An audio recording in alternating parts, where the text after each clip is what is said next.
Yesterday, we talked about Tesla, the company leading the race to replace polluting combustion engine cars.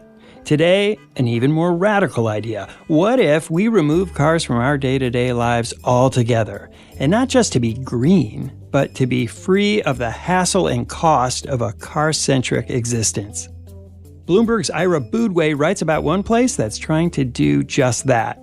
It's a car-free apartment community under construction in Tempe, Arizona, and it's designed around walking, biking, and public transit. I think this can be something that is preferable, that this is a better way to live, that you save on all the expenses of an automobile and enjoy all the things that come with being a pedestrian and using public transit. I'm Wes Kosova. Today on The Big Take, no parking, anytime.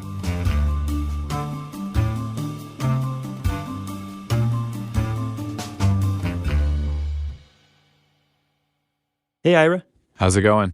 Good. I've been looking forward to talking to you about this really interesting story.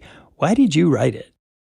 I was interested in this development from the first time I heard of it. First of all, because I'm from Arizona. I went to high school in Phoenix, and it struck me as kind of crazy.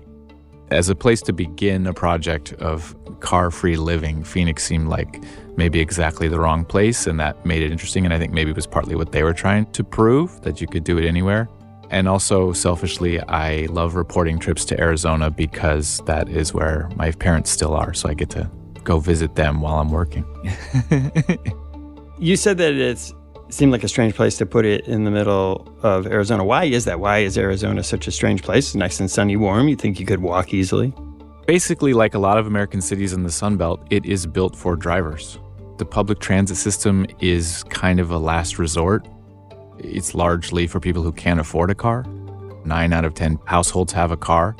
And it's designed to go from place to place in a car. And so while that is somewhat changing and there are pockets in areas that are a bit more walkable, it is not a city that you would place high on the list of walkability. You talk about the heat there is one reason where people always want to be in an air-conditioned environment, like where they are and in between where they are. Exactly. And, the automobile is driving climate change. For a lot of people, it's one of the biggest sources of our carbon emissions, and it is a refuge. This is one of the ironies of climate change in so many cases. The things that we do that make it worse are also the things that we do to adapt to it and deal with it. So you went out there to see what they were doing. Tell us about this development. It's called Culdesac.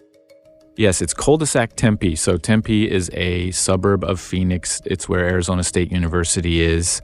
It's part of the contiguous Valley of the Sun, that big metropolis there. And I've put this on a 17-acre plot next to a light rail stop. So a few years ago, Phoenix started building out a light rail that runs from Phoenix to Tempe to Mesa, and it's not a complete system. It's not like the subway where you can get anywhere you need to go in New York City.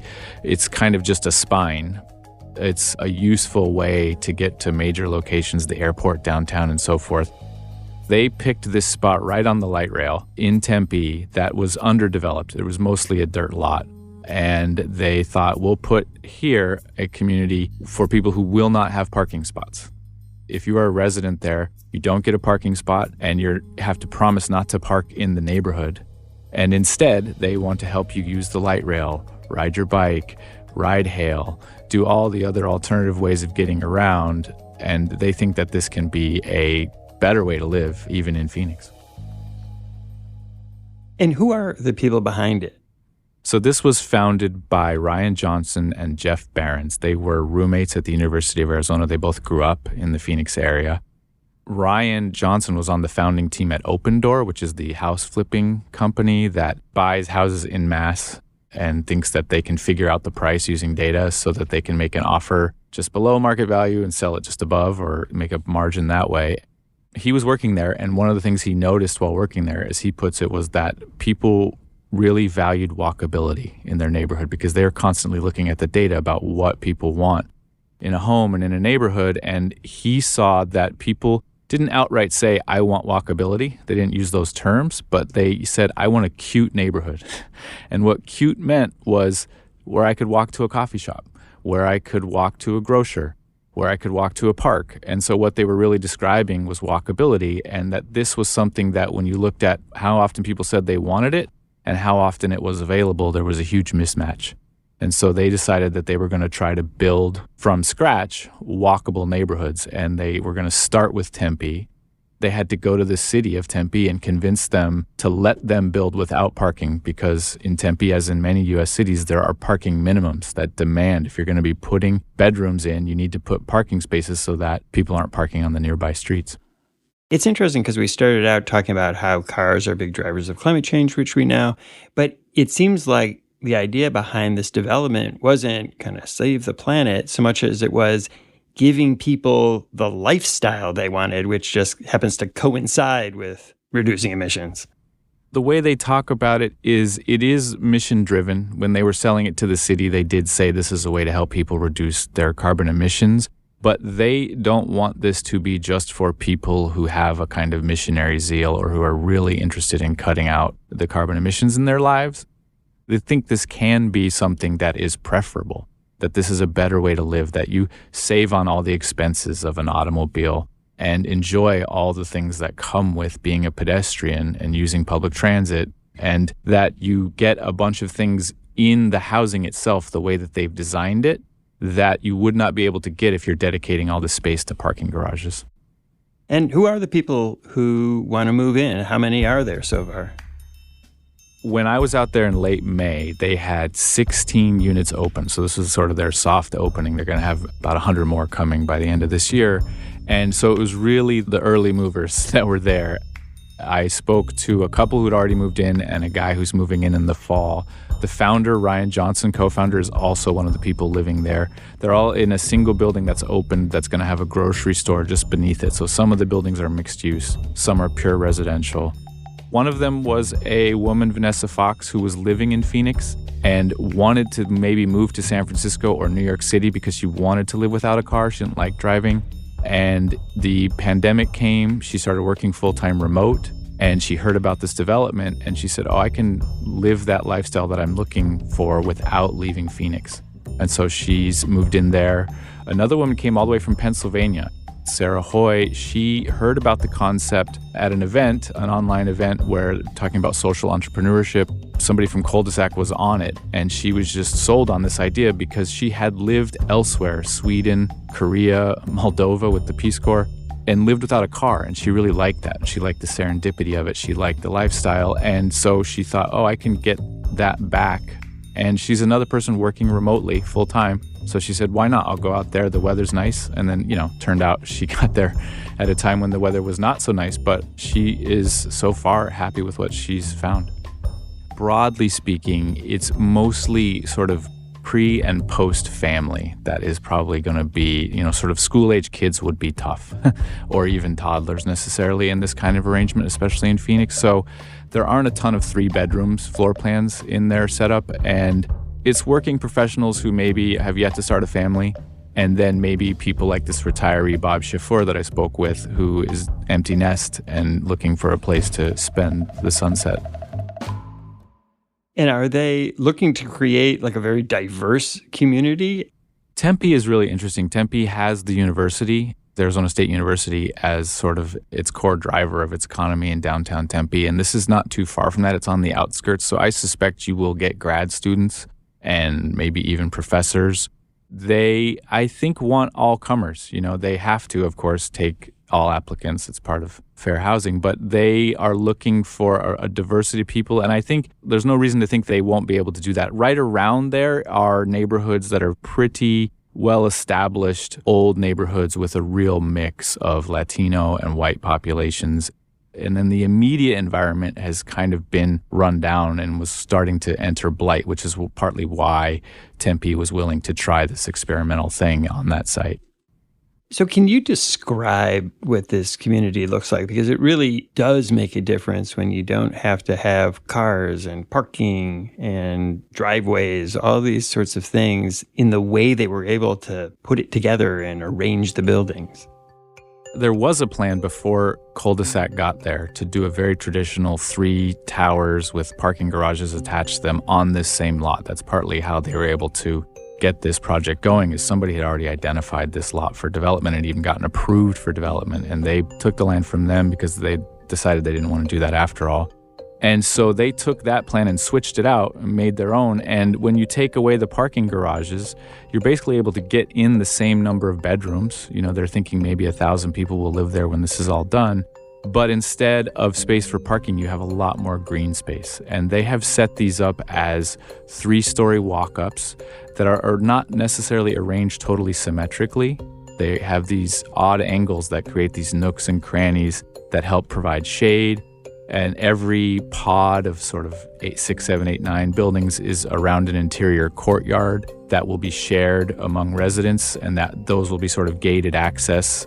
And then there are, outside of each pod, there are public walkways where there will be coffee shop, bike shop, there's a restaurant and public events. So it's sort of a mix of public and private. And they've done it with the heat in mind. So the buildings are white stucco, and they don't use any asphalt. There is a small parking lot for visitors, people who come to the retail, people who are visiting residents. That's brick, not asphalt. They're doing everything they can to sort of reduce the exposure to heat. And these narrow passageways that they create are meant to tunnel breezes. The master planner on the site calls the style that they used Mykonos Desert Modern. So it's inspired by kind of Mediterranean old world. And it does look that way. It does look like maybe you've stepped into a version of Greece or Morocco in the middle of Phoenix. So what does it cost to rent there? Is it more expensive to live there than it is in other places in the area? They are roughly in line with the market at the moment. A 1-bedroom is around $1,400 last I checked, up to about $3,000 a month for a 3-bedroom. And in poking around, I walked over to just a regular old apartment complex, like a couple doors down on Apache Boulevard, where this is in Tempe, and there's a building there where a 1-bedroom is about $1,300, and it's just a regular old apartment building. So they are not charging a huge amount more than you can find in that area, where there's also just plenty of building going on at the moment. And in addition to your living space, with your rent, you get this basket of transportation benefits, including a free pass to the Valley Metro, that bus and light rail system, discounts on Lyft, ride-hailing on Bird scooters and moving services, and they have an EV fleet on site that you can rent by the hour or the day. That rent also is probably, you should note, includes more than just the space to live. After the break, why is it so hard to get rid of parking spaces?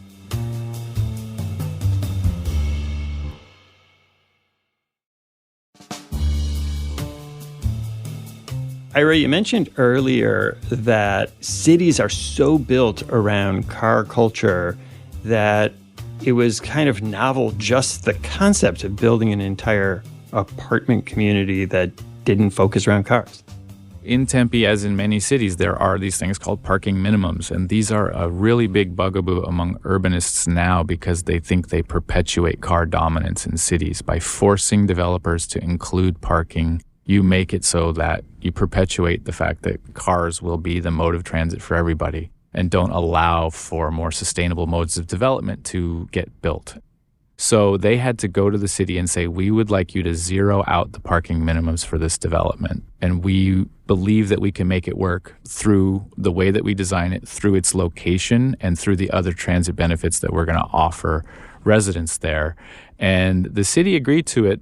It was a little bit contentious, but ultimately, I think because they were in a site where there wasn't much development happening, they said, let's give this a shot. And you write that the people behind this project, they went before the Development Commission, and they really had to overcome a lot of skepticism and kind of promise them that this was going to work. Yeah, there was skepticism, and the main question was, this all sounds great, but what if it doesn't lease?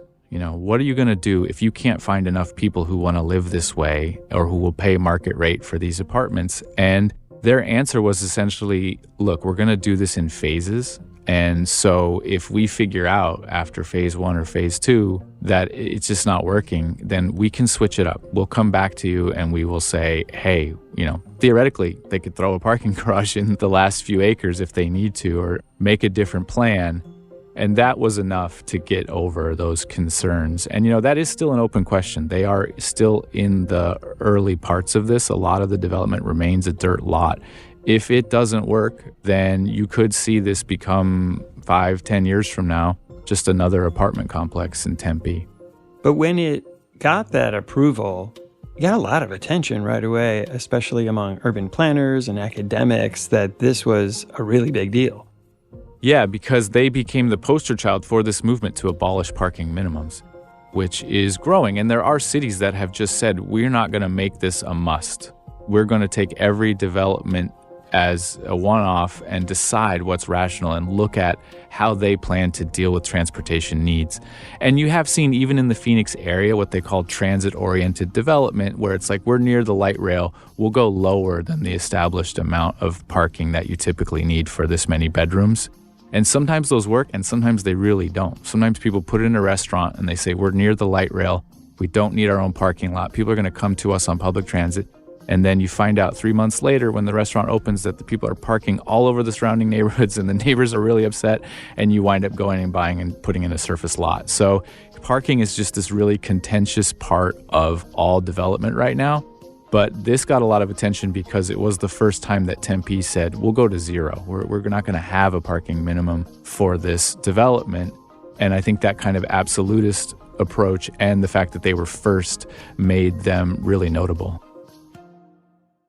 The other thing, too, is Arizona is just unbearably hot. Of course, we're going through a whole big heat wave everywhere, but man, are they bearing the brunt of it. Is that an advertisement for this place, or is it something that will make people think twice about not being able to get into a cool car? I think that it will cut both ways. I mean, broadly speaking, you see the beginnings of real estate investors looking at Phoenix and going, well, wait a second, are we really going to be able to supply water there? Is this really a livable place long term? In the short term, like a lot of cities, it's got more people looking for housing than it has houses. And so there's demand. And I think, whether it's better or worse to live this way is what they're trying to prove right now.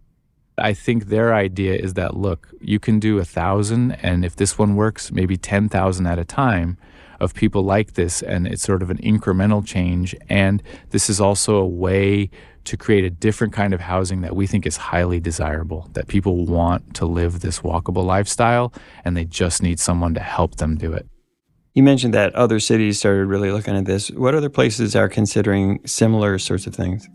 Minneapolis, Ann Arbor have done away with their blanket minimums, and there are a lot of other cities that, it really depends what was the rule in the first place and how much do you want to tweak it. But if you look in Portland and cities all over the U.S., you are seeing parking minimums be reconsidered in one way or another. You mentioned earlier that people who live there aren't allowed to park, anywhere in the area. So it's not like you can kind of hide a car.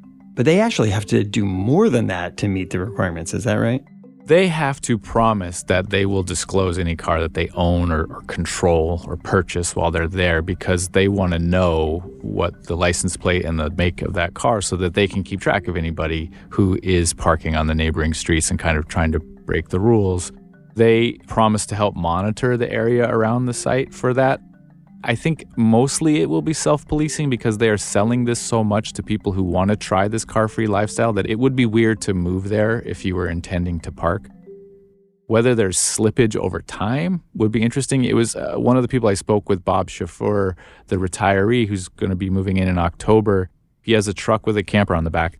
And he told me, I'm going to keep it for a little while. I'm not telling them where I'm going to park it. It's going to be far away, but I just want to make sure this works. Ultimately, he decided he is going to sell it when he moves in, but for a while, he was not totally sure, and he was thinking, I'm going to just have this car parked somewhere in the meantime. So it's not that you can't own a car, it's that you can't store it really anywhere near the site. It would be really inconvenient to do that.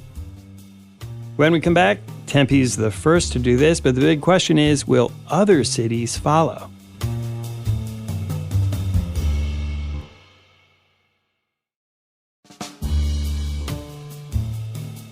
Ira, you said earlier that there's a handful of people who've been able to move in, kind of the earliest adopters, but a lot of the place really is yet to be built.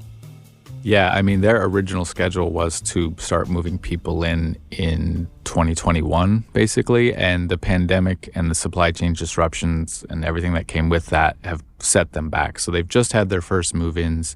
They want to do their grand opening, as they call it, this fall, and they're going to have 100 more units coming this year, and then over the next couple years, a couple hundred more. In the final fruition, this is supposed to be about 700 units. And that's years away. They broke ground in November of 2019. So much has happened since then, as we all know, but the climate for housing development in the market where they are has gotten a lot tougher. It's tougher to borrow for building. There's a glut of new construction, so the value of new apartments has come down, and the interest rates at which you would have to borrow have gone up. So they're facing a lot of challenges in bringing this to completion and to be what they originally envisioned. You said earlier that this has become the kind of poster child for this car-free way of living. Are there other developments like this anywhere in the country, or is this the only one? There are other places that do infill projects and that sort of specialize in walkability. What is infill? So infill is when instead of building on a lot that wasn't housing before, whether that was just an open lot or it was being used for something else on the outskirts of a city, that's typically how you get suburban sprawl, and how places like Phoenix have developed for decades is primarily you keep going outward. And then you find that a lot of what you're leaving behind in the center of the cities sort of can fall into disrepair, or that those markets can become depressed, that housing stock gets old. And so infill is when you reverse that and you go back and you say, we're going to build close to the center of the city, and we're going to rebuild there, and we're going to find pockets of space there to do projects where we create housing. And that is something that you're seeing in Phoenix and elsewhere, more of that. And those infill projects have to think about parking really deliberately. It's not just, here's your driveway next to your detached house, or here's the garage. They're space limited, or they're near transit. It costs them $20,000 a spot, roughly, to put up a parking garage. So if they can save on that, they would love to. But then they also have to find people who want to move in. So in terms of marketing themselves as car-free, as building car-free neighborhoods from scratch, which is how Culdesac puts it, I haven't seen that exact approach elsewhere, but there are certainly lots of other developers who are saying, we're building walkable developments, we're doing infill, we're focusing on transit-oriented development. You're seeing it in Phoenix. You're seeing it really in any city that has kind of started to reach the limits of going out. You're seeing it even in cold weather cities, Milwaukee and elsewhere, that people want what New Yorkers have in many cases, or people in San Francisco in some cases have, which is a life that doesn't depend on a car. And the difference there, though, of course, in cities is you walk down the street, there's a lot of restaurants and businesses and all kinds of things going on, whereas this place, there's a restaurant, right? And there's a market, a gym, a coffee house. Is that enough to sustain that kind of community where you don't want to get in the car and go all the way into Phoenix for more variety? Yeah, I think that is going to be the real trick. So they have tried to put on site everything that they think residents will need so they don't have to leave as often. You not only have to have the people who live there frequenting those places, but for those businesses to survive, it's not enough for the residents to be the only customers. They need people coming from all around the neighborhood. And where they are, do they have the density of sort of pedestrianism? Is the light rail enough? Will enough people come to make that a go? And the more projects like it that you have around, the more density you have, the easier it is to do. But they are sort of pioneers. The neighborhood that they're in to the south is a UPS shipping center. To one side is an old hotel being used as a homeless shelter by the city. To the other side is a tire shop. So it's not like you can just stroll outside and be in the kind of West Village walkable neighborhood that people might imagine. So they are definitely trying to make a go of it in a place where it's not all there yet. That said, hop on the light rail and you're in, the downtown Tempe area, which is kind of that walkable neighborhood full of bars and restaurants in less than 10 minutes, if you catch it right. Ira, you're from Arizona. You spent time there walking around, taking a look at the places themselves and the community. Is it nice? Would you want to live there? I think if I were at that phase of life, I have 2 kids now. I can't quite imagine making this work with an 8-year-old and an 11-year-old. But in that phase of life, right, if I'm a grad student and I live in the area, this is something I would definitely consider. There's a lot of ways in which I could see this being really attractive, but certainly it's less convenient than anytime I want to go anywhere. I step outside, I get in my own car, and I go there without having to make any other planning or thought to it. And that is the default mode in Phoenix, and that is what they're competing against. Ira, thanks so much for coming on the show. Thanks for having me. Thanks for listening to us here at The Big Take. It's a daily podcast from Bloomberg and iHeartRadio. For more shows from iHeartRadio, visit the iHeartRadio app, Apple Podcasts, or wherever you listen. And we'd love to hear from you. Email us questions or comments to bigtake@bloomberg.net. The supervising producer of The Big Take is Vicky Vergolina. Our senior producer is Catherine Fink. Federica Romaniello is our producer. Our associate producer is Zenab Siddiqui. Raphael Amsili is our engineer. Our original music was composed by Leo Sidran. I'm Wes Kosova. We'll be back tomorrow with another Big Take.